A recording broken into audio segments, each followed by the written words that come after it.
Across the battlefield, creatures roar and scream in praise of the Demon King. Yet that name alone feels unworthy to be spoken. The true ruler of this world, the Demon Emperor, is Lucius Moa, not this dickhead.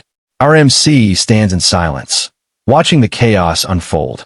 Then suddenly, a wave of fear hits him, and he mutters to himself. What is going on here? What am I supposed to do? He clearly remembers it. He had only turned on his computer to test the game. So how did he end up in a place like this? Looking at his reflection, he whispers, "This body," and then it clicks in his mind. Lucius Moa. He realizes with shock that this is the name of the main villain in the game. The game was called the Demon Lord's Captives, where the player becomes the Demon Lord and captures women, holy priestesses, a dwarf princess, dark elves, unlocking scenes as the story progresses.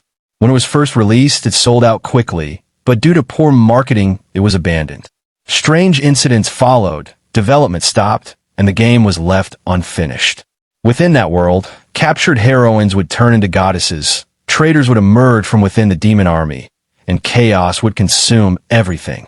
And the ending was always the same. Game over, death for the Demon Lord. Lucius clicks his tongue. What useless plot. A guaranteed death route. He forces himself to stay calm. The story has only just begun. There is still time to change everything. If this character is meant to die, then he will simply change his fate. Survive at all costs. No lust. No distractions. Just survival. Suddenly, Lord Lucius, a goblin, rushes in, informing him that the Demon King's army has captured an important prisoner and he must report to the front hall. Lucius exhales. That was fast. I understand. Lead the way. He asks which direction leads there. Meanwhile, deep inside the dungeons of the Demon King's castle, a woman screams, refusing to surrender to the demons. In a distant church, a sacred ceremony is underway as a nun prays for divine blessing. No one there ever imagined that someone from their own faith would risk her life like this. They believe the holy Polly intentionally allowed herself to be captured by the Demon King's army in order to infiltrate it. With a firm gaze, she is determined to recover Eugene's stolen golden staff. No matter how the demons toy with her, she will not give in. As two vile creatures approach, she shouts at them to hurry. Suddenly, another woman appears, calmly stating that they have found the golden jewel of the church. The creatures immediately kneel, addressing her as Lord Fre. Fre, the Demon Lord's aide, remarks that even in this dungeon, Polly still shines brightly. Polly is shocked, recognizing her and calling her a dark elf and an unholy demon follower. She declares again that she will never yield and tells Fre to proceed with whatever she came to do.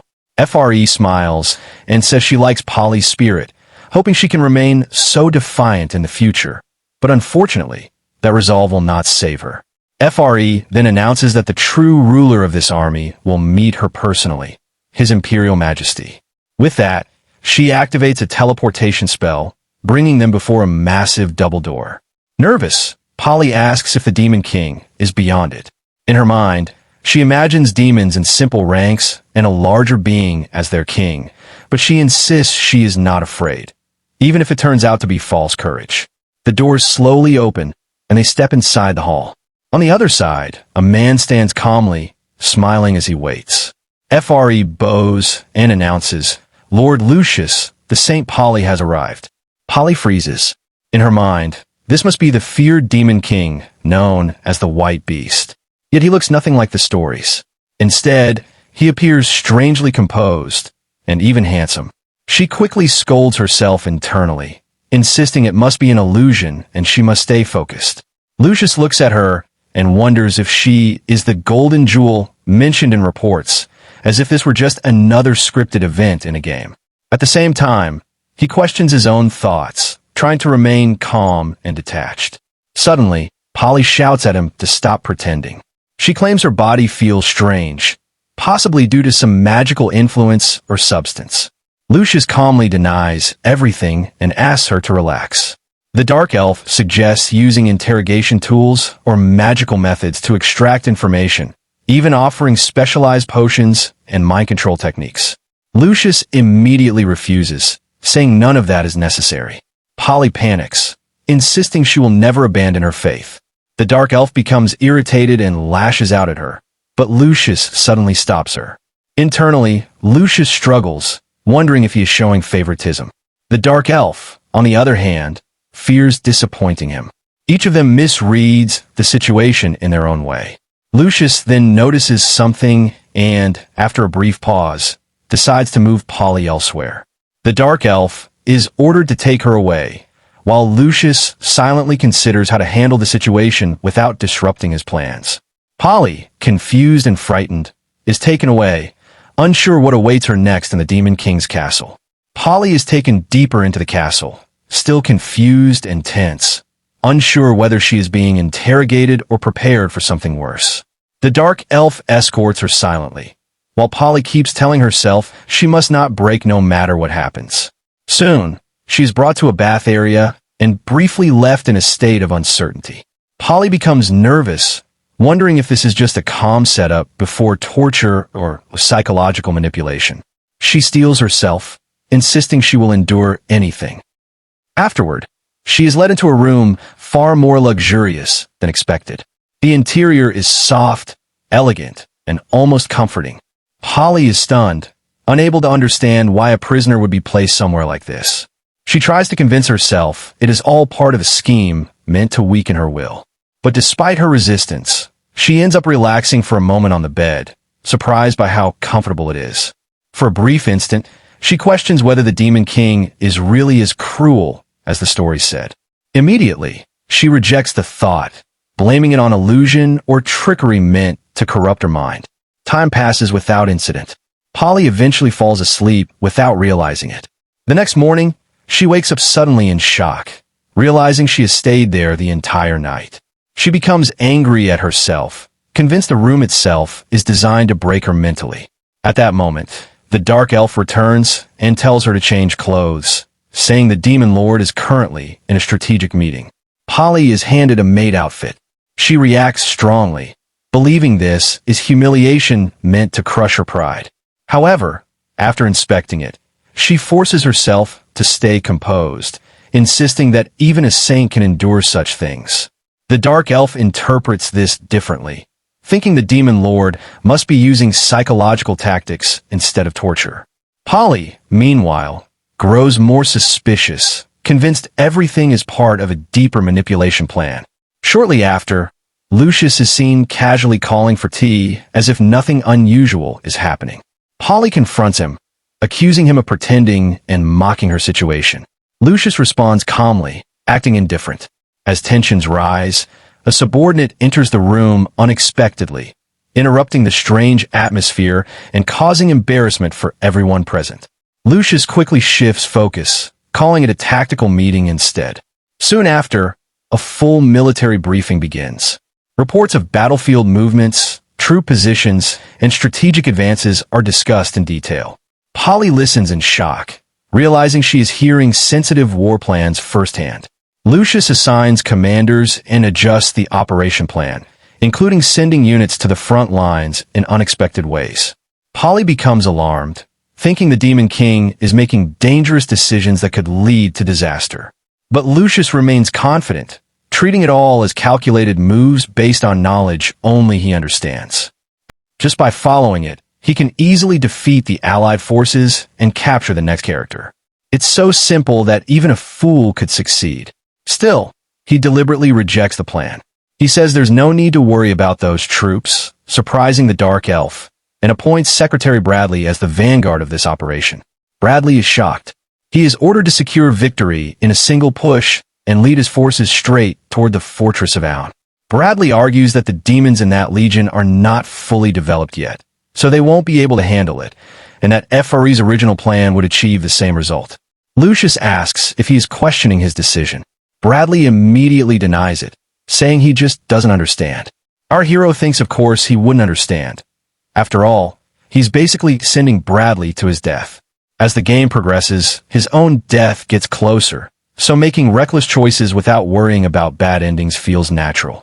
Besides, Bradley is secretly under the command of the Lord of the Flies, so getting rid of him isn't a loss. Lucius adds that although Bradley doesn't know it, he has obtained important intelligence. The so-called defensive deployment is only a cover. The real goal is to mobilize the fortress garrisons, meaning the city itself is empty. FRE is surprised by this empty city information, realizing she failed to notice it. Still, she smiles, thinking about how her demon lord will deal with such enemies, imagining various punishments. She apologizes for her failure, admitting it was her negligence not to know this. Lucius asks if she feels warm, brushing it off. He says it doesn't matter. Now that he has the information, the plan is solid. If the city is empty, then they will take it. He explains that Bradley's demons may be weak in direct combat, but are excellent at infiltration. Bradley begins to understand, thinking he is to form a vanguard and launch an attack on the castle on the 100th day. But then he is horrified when he realizes it will be a direct assault in broad daylight. He questions how that is any different from being sent to die. Lucius criticizes him for being narrow-minded. He asks what they can do that the enemy would never expect, pointing out that enemies are usually more alert at night. Bradley slowly understands. They will attack in broad daylight, using the heat and timing to catch the enemy off guard. Though still nervous, he begins to accept it. Suddenly, the dark elf steps forward, placing her foot on the bench and asking if he doubts the Emperor's judgment. She explains that everything the Lord does comes from deep calculation. She assures him there is no need to worry and that this task should be left to them. Pointing at Polly, she says the shame on the saint's face is proof of the Lord's superiority. Bradley asks if that girl is the captured saint and is impressed she was subdued so quickly. The elf replies that their Lord is a master of manipulation. Bradley accepts this and declares he will lead the Ninth Corps to conquer the fortress. Lucius confirms this is what he expects and orders the operation to begin. As Bradley leaves, our hero sighs in relief. He tells himself it's just an empty city, a fake operation, nothing serious. If he keeps thinking like this, even he might start believing it. Polly, however, is uneasy. She wonders how the demon lord knew the fortress was empty and who could have leaked such information. Frustrated, she directly asks him if he has captured another high-ranking member of the Union Army. Lucius replies that so far, only she's been captured. She finds this strange and remembers how she didn't wake up in her room earlier. She concludes she must have been hypnotized and forced to reveal information. Slamming her hand on the table, she declares she has betrayed her army and is no longer worthy of serving God. Lucius watches her, slightly flustered, telling himself to stay calm and not overreact. Finally, Polly challenges him. She asks if he really believes the fortress can be taken so easily, explaining that every detail has been perfected over hundreds of years and that it has an advanced defense system. Lucius responds calmly, recalling that the fortress has been reinforced over thousands of years through cooperation between humans and dwarves.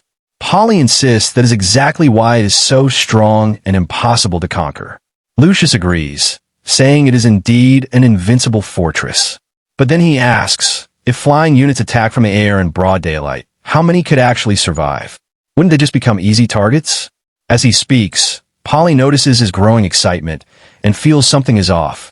Still, she sees an opportunity and firmly states that such an attack would definitely fail. Suddenly, she steps forward, her voice rising with certainty, insisting that no matter what strategy he believes in, the fortress will never fall so easily. She declares that every angle has been prepared for, every weakness covered, and that his so-called plan will only lead his army to ruin. Lucius watches her quietly, a faint smile forming